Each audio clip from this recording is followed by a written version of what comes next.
In any case, I need to concentrate on this case for now. I'm sure I'll understand the meaning behind what she said when the time comes. I must proceed. Though this bizarre place looks nothing like the Yasogami High I attended, the building seems strangely familiar as I run through it. Teddy had appeared on the monitor in the music room. From the looks of things, he appeared to be behind what was happening. But I'd heard Risei's voice over the school's PA system before my fight with Yosuke. If this school works anything like a real one, I can make a good guess as to where Teddy and Risei It are. might be the announcement room. But, of course, things aren't that easy. Those invisible walls keep getting in my way wherever I go. It seems that some of these walls don't let anybody through, no matter if they won or lost their fights. Every single time I run into one, I'm forced to take another path.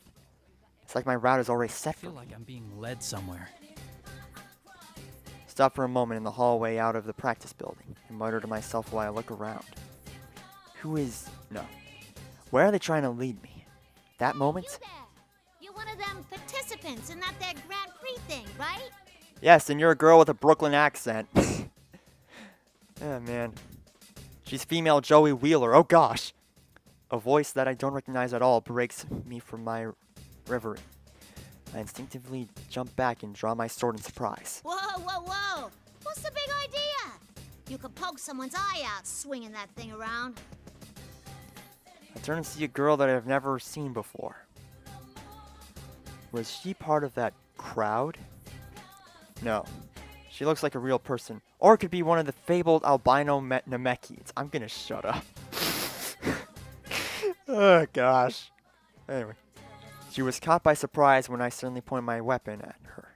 Although she flinches, her words don't lose any of their intensity. How bold of her. That may seem like an odd thing to say, but it's what suddenly crosses my mind. But this girl doesn't seem to have any intention of attacking. I sheath my sword, but remain cautious. Sorry, I didn't mean to startle you. Sorry ain't gonna cut it. What were you gonna do if you hurt one of the students here, huh? You can't go pulling that stuff without student council approval. All right, the jig is up. I'm putting the kibosh on this tournament right now. The minute she said kibosh, I just immediately thought of Joey Wheeler. Oh my gosh. Hey, wait, hold on a second. I'm not in this because I want to be. I'm trying to stop the tournament. Trying to act non-threatening, but the girl continues to glare at me. Who in the world is this girl? She's wearing a Yasogami High uniform. She's something about the student council? But I don't recognize her. You don't encounter people here in this world that often. If a person is here, then they're either a persona user or a... Wait, did you fall inside a TV? That's right. I might have put it a little differently, but if she can't enter a TV herself, the only possibility is that someone threw her in. That was what was happening in the murders from last year. Inside a TV? What kind of nonsense is that? She's not aware of it. But if she was a persona user, I don't see why she'd hide that fact. If she was trying to keep that from me, then she wouldn't have come to talk to me like this. Then, does that mean she is a victim after all? I carefully choose my words to avoid provoking the girl and introduce I myself. knew Narukami. I was a second year at Yasogami High until last year. Huh? Last year? But that uniform. Oh no, this is kind of my usual equipment when I'm in the TV world. Equipment? Never mind. Forget it. Well, if you were only around till last year, I ain't gonna blame you for not knowing. I'm the new student council president. Nice meeting you. Student council president? If I'm remembering correctly, the student council elections should have taken place before the holidays. I have no knowledge who won any of those elections since I'd left Innova. But before they took place. Reminds me, I didn't have any friends on the student council last year either. This girl may very well be the president. There is reason not to Now believe her. it's your turn to spill. You said you ain't in the tournament because you wanna be. Then what are you doing here? And what's this tournament about in the first place? I feel that if I don't explain things very clearly to her, it will only provoke her further. But trying to tell her everything about what's going on here will only confuse her. I'll leave out the fact that this place is inside a television, and tell her about the other things that are going on. First, I tell her about Teddy. that a friend of mine is likely the one who set this tournament up. Second, that I encountered some of my friends who were dragged into this as well. Oh my gosh, I'm botching this terribly, but they were acting strangely. And third, that my cousin Nanako, still in elementary school, may have been dragged into this mess. The girl calling herself the student council president seems skeptical while I talk, but eventually she sighs. So if I got this right, you didn't start this, but your friend did. Well, you don't seem like you're lying. It seems that she somehow grasped the gist of what I was trying to say. I thank her out of politeness, but she laughs and asks why I'm thanking her. There's still one more difficult task left at hand. How do I make her understand that all of this is within another world, one accessed by going through a TV screen? She still appears to be energetic, but doesn't change the fact that she's in danger. I have to get her out of this world, no matter what. Hey, that sounded like it came from the gym. I ought to tell you to go home, but I get that you're worried about your sis. Come on, let's go check it out. She's technically not my sister, but my little cousin, oh well! We both start running at the same time. I reach my full running speed when something occurs to me. I'm surprised to see this Miss President keeping pace right beside me. Just standing still in this world would be strenuous for a normal person, but she doesn't even seem out of breath. She's quite impressive. Take a moment to quietly praise the girl running next to me.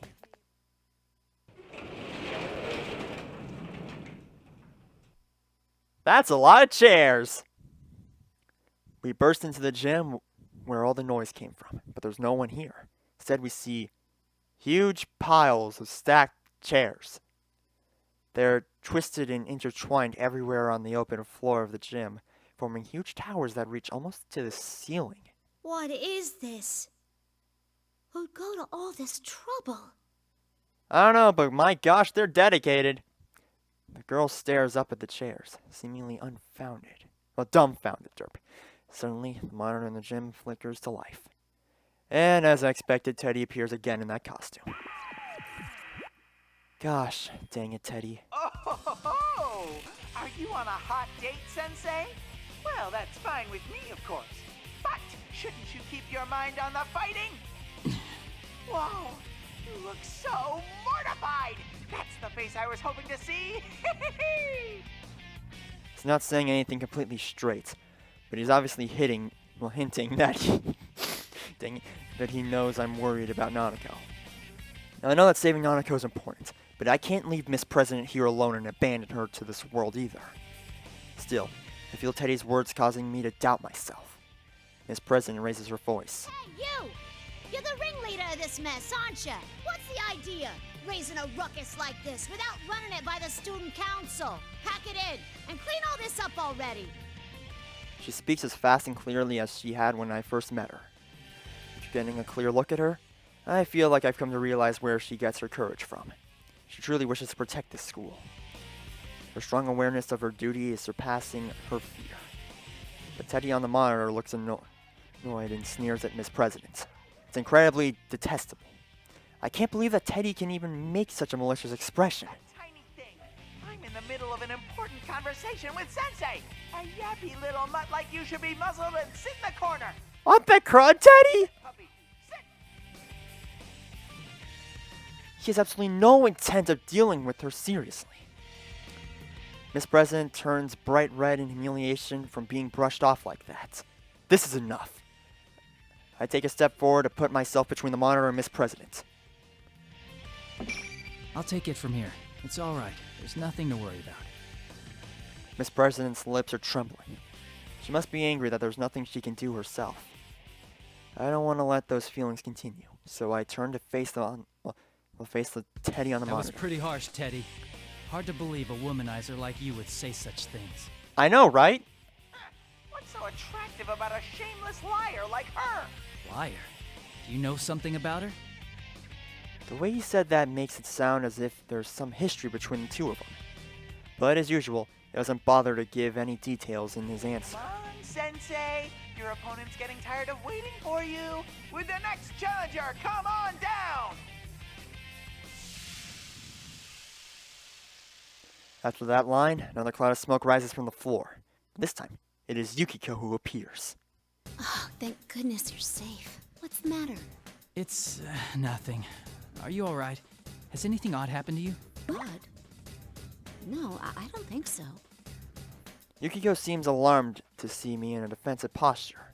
Feel my shoulders relax in relief as I shift my weight to stand normally. Seems that she hasn't been affected like Yosuke had. I don't think I've been that tense though. Now that's the Yukiko I remember. She's as sharp as always, especially when we need her. Well, exactly when we need her. If she's not being confused, then I can immediately ask for her help. I try to explain what I need from her. Nanako might be in here. I'm heading to the announcement room where Teddy is. I need you to protect this girl from me.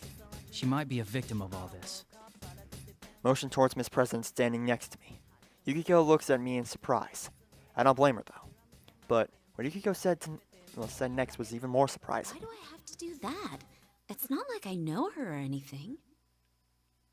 I'm not going to help her because I don't know her? Is that really what she's saying? I can understand that she might be cautious when meeting someone for the first time, but would Yukiko really think that way? It's got to be the same with Yosuke. That same uncanny sense of wrongness is coming back to me when I hear Yukiko speak. Yukiko, not you too. Calm down and listen to me. Can you understand what I'm saying? Huh? What are you saying all of a sudden? I can hear you clearly. What did you mean by you too?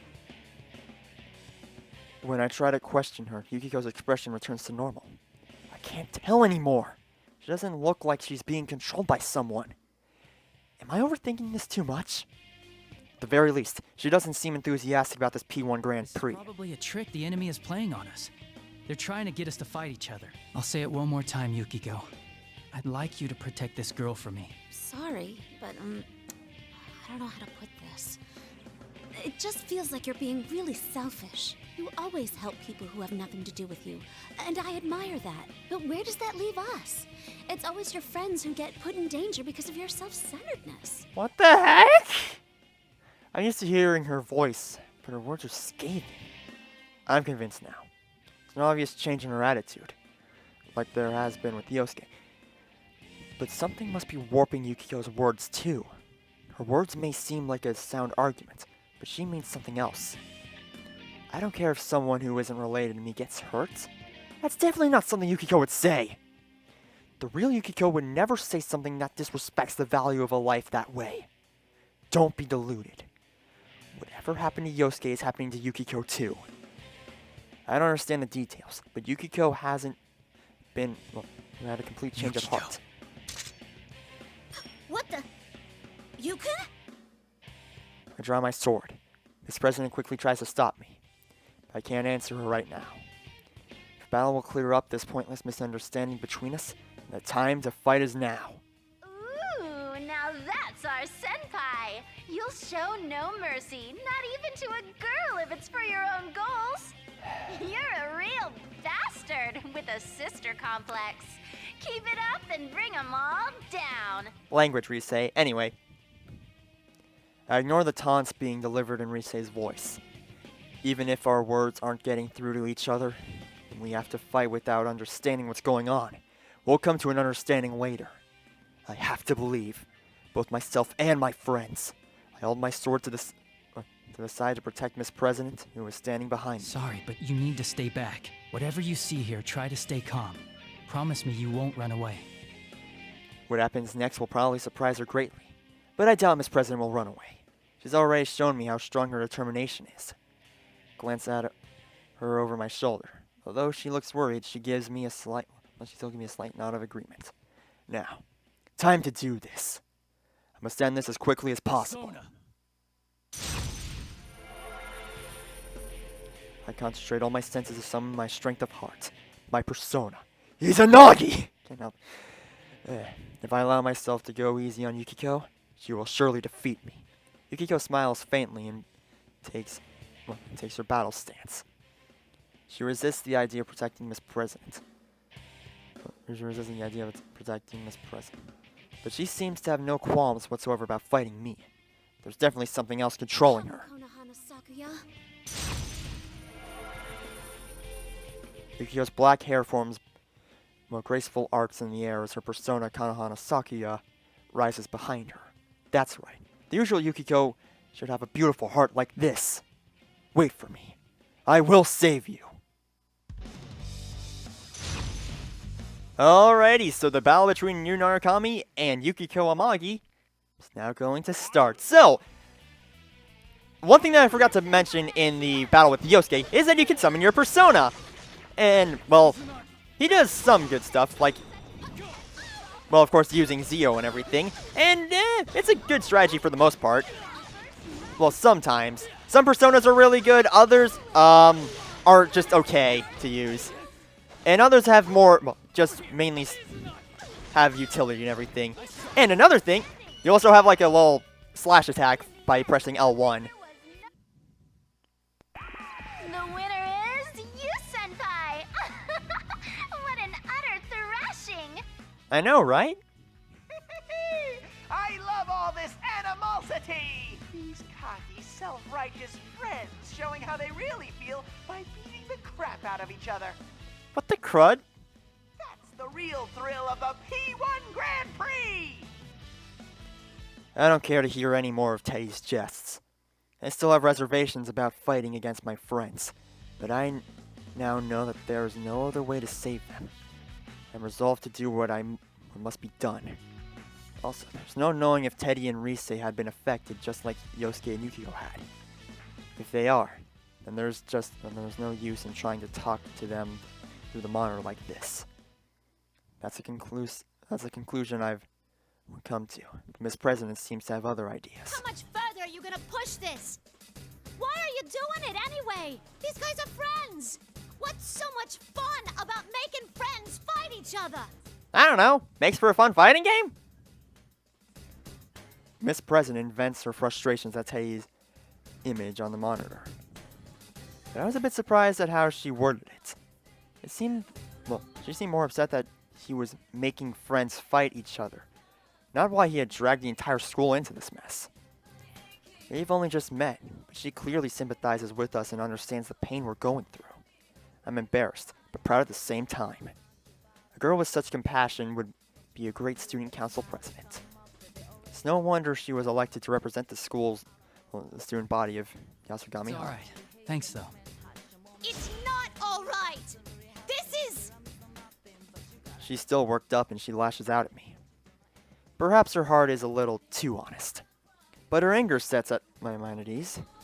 She's right. What General Teddy is doing right now cannot be forgiven.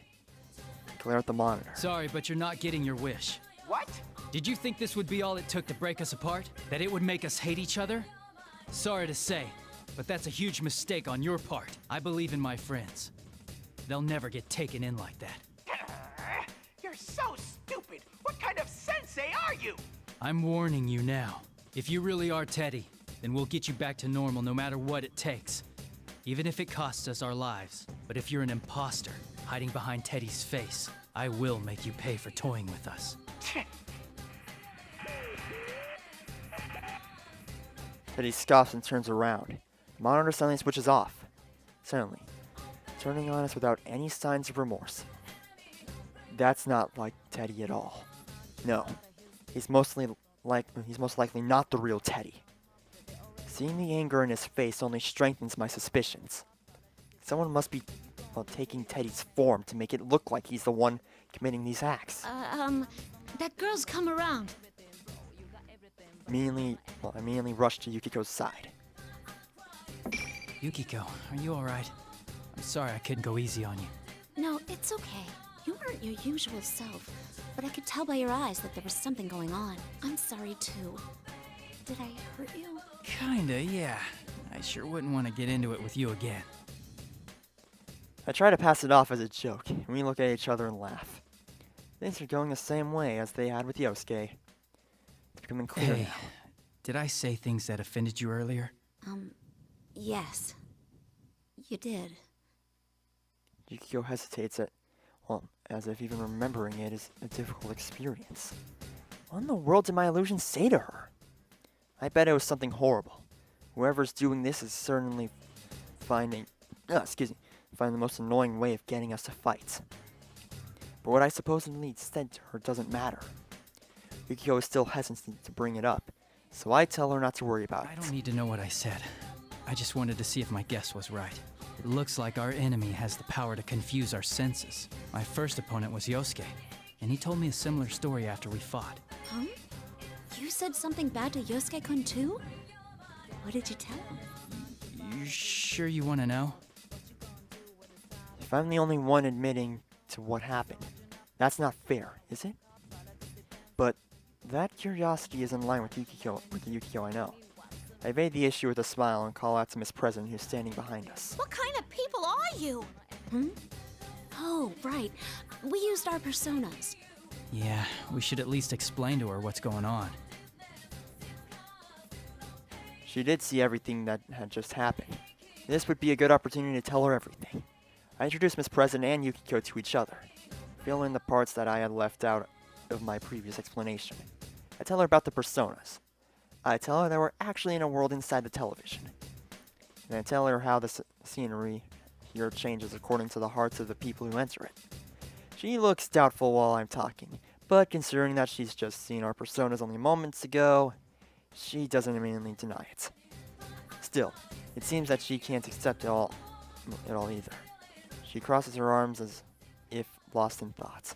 On the other hand, it seems that Yukiko didn't know that Yasugami High had a new student council president either. Yukiko apologizes for not having paid attention to the elections in April. And that's it in a nutshell. So, that's what you meant by falling into a TV. Yeah, which makes me believe this school could be a part of your mind that's materialized. This school came from me? That's a lot to swallow. I'm not surprised. Why is it different this time around, though? Usually the victim's shadow appears first. That's right. I have doubts about that too. There's a reason why it's dangerous for people who can't use their personas to enter this world, besides the obvious reasons, such as not being able to escape and being unable to protect themselves from shadows. A person's shadow separates from them. The shadows that split off are strongly attached to the original people they came from, and will try to harm them to try to become independent identities. I hadn't given it much thought, since Miss President seemed so energetic, but it's still possible that this has something to do with her as well. I put this together with the conversation I had with Teddy a moment ago. Come to a conclusion. Teddy, who's hosting this tournament, what if he's actually this girl's shadow? Huh? I noticed he got agitated when I called him an imposter. A fake Teddy would mean he's someone else using Teddy's form. I see. If this place reflects Miss President's heart, her shadow must be here. And right now, the strongest candidate is... That's right! If we both saw an illusion, then at the very least the enemy has the power to delude our senses and make us see and hear things that aren't there. On top of that, he can alter what others hear us say and see us do. If it can do that, then I can easily see that our enemy can use that power to change its appearance. That means it could be impersonating Teddy and leading this tournament. That still leaves the question as to why it would take on the appearance of someone it doesn't know. I've seen shadows in the past that took on bizarre appearances, but this is the first time I've been seeing one impersonate an existing person. Does this shadow have some kind of objective? When I come to my senses, I see that Miss President has turned pale and is staring down at the ground. All this talk of shadows and another world doesn't seem to be reaching her, but she seems troubled at the thought that she might be causing all this trouble. I'm about to tell her that the actions of her shadow aren't her fault. Miss President rises to I'm gonna check out the announcement room. That General Teddy's behind the whole shebang, right? And if he came from me, then I gotta own up to the responsibility. As student body president, I can't let this go. Brooklyn Rage! I'm sorry. Wait, you're being reckless. We'll take care of the shadow. You need to... What? Get out of this TV world? And how am I supposed to do that? Go on. Show me the door. Well... Her eyes are filled with the fires of determination, but as they had been when I first met her, her sense of responsibility and her awareness of her duty say that she will never Your back little down. cousin's in the announcement room, and you're gonna go save her, right? I might not be as strong as the two of you, but I'm no slouch in a fight. Wouldn't it be better if we went together? No. Don't you understand? This world is... I know it's dangerous, but there's gotta be something only I can do to help. Hell, that aside, I can't leave after causing so much trouble. Making friends fight each other. I'm going on ahead. You don't want to waste time arguing, yeah? I mean, we do kind of, well, me and my friends do kind of clash heads, like, all the time, but I get where you're coming from. Anyway, Miss President declares that this in a voice that brooks no argument and takes off running. Yikes, I wasn't expecting her to behave rashly like that. I remember how fast she can run. If I'm going to go after her, I need to go at once, or I'll lose her. Please, you have to go after her. Yukiko sees me hesitate and knows exactly what to say. She's right. There's so much we don't understand, but there's no way the investigation team can let a victim run off to die. Yukiko ignores the fact that I've been leaving her here alone and tells me to follow a girl whom she only just met. This is the exact opposite of the behavior she's been displaying before the fight. I am stuttering so much, I'm sorry. Now that is the Yukiko Amagi I know. I'm ashamed that I had even slightly let myself be confused by the way I had heard her speak before, and I answer her. I believe in you. Yukiko nods to me, and I turn and begin running as fast as I can. I have to rely on the faint echoes of the footsteps ahead to pursue Miss President through the school. I can't use my memories of the school in order to navigate, because the invisible walls are everywhere. But the announcement room is upstairs. That obviously limits the paths that she can take. I will catch up with her, no matter what. I've been running after Miss President for a while, but I still can't catch sight of her. She's so fast, it's almost supernatural. I even begin to think that her path may not be hindered by the invisible walls. Wait a second. Now that I think about it, she's not a participant in the P1 Grand Prix. She didn't appear in the introduction video, and even though she'd been there when I faced off with Yukiko, she wasn't affected by the rules. Could she be able to walk through these walls? If so, then catching up to her will be quite difficult. Just as I'm thinking this, suddenly a blue door appears in my path. I've seen this before. This is the entrance to the Velvet Room. I don't have time to deal with this, or so I think. But when I consider the timing of its appearance, I can't help but feel that there must be a reason for it. Make up my mind and reach for the door. As I walk through the door, I feel a slight sense of lightheadedness, and I close my eyes reflexively. When I open my eyes, I'm seated in my usual position, and Margaret is smiling quietly at me, as if nothing is different. When she sees that I've noticed her, she speaks as if aware of my impatience. You seem flustered, but time has no meaning here. I know, Margaret. Margaret politely points this out, knowing that I'm in a hurry. Time is meaningless, huh? I thought I had figured out a few things about this room, but it seems that there's still more for me to learn about it. Also, since there's no time here, does that mean I could have done my homework in here? Man, that would have been helpful. Anyway. If time doesn't pass while I'm in this room, I should concentrate on what she's about to tell me. Once again, as if reading my thoughts, Margaret smiles. It seems you've emerged victorious and have come away with a piece of the truth. Though you are in a garden of deceit, you have the vision to go forward. Very impressive. Is that student council president's shadow really the cause of all this then? Who can say? All I know is that you are getting ever closer to the truth. There is one thing I can tell you. Margaret's golden eyes are fixed on me. That girl's shadow is the cause of this misfortune. She will face her trial. But it's separate from your fate. You have your own trial to overcome. Keep that to heart. My own trial. I didn't mean to, but I repeat what Margaret had just said. Everyone sees various things in you that draw them to you. Salvation, hope. I myself find fascination in watching over you. Fate may not be the author of your trials, but you are destined to be tested. Margaret smiles mischievously and nods towards me. Sorry, I need to clear my throat for a second. Another slight feeling of lightheadedness passes, and returns to the otherworldly school. The blue door is nowhere to be found, as if it had never been there to begin with. I look up. I still don't understand what my own trial is supposed to be. But for some reason, my mind has cleared up a bit.